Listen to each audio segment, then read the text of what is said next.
Hi, I'm Mark. In this video, I'm going to show you how to install a new rope in your lawn mower's recoil starter. Now I can install the pulley back into the starter housing. I'll attach the hook on the end of the spring to the tab on the starter housing.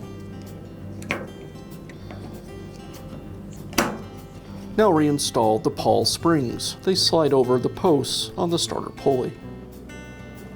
The Pawls slide over the posts and springs on the starter pulley, one on each side. I'll secure the Pawls and the rest of the components with the cap and screw. And now I can reinstall the rope onto the starter. I'll take the new rope and tie a knot on one end. Now I need to tension the recoil spring.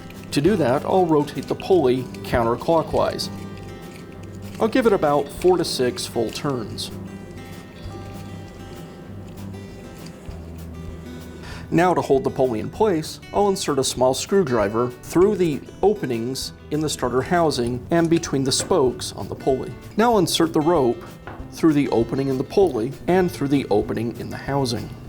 I'll pull the rope through until the knot rests against the pulley, and I'll make sure it's out of the way down in the cup. Now I'll again tie a temporary knot in the middle of the rope and carefully remove the screwdriver. Now I can reinstall the pole. I'll insert the rope through the handle and out the top. And I'll tie a knot on the end of the rope.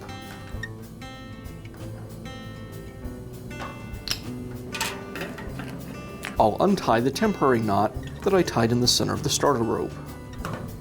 And I'll carefully allow the rope to recoil back into the starter.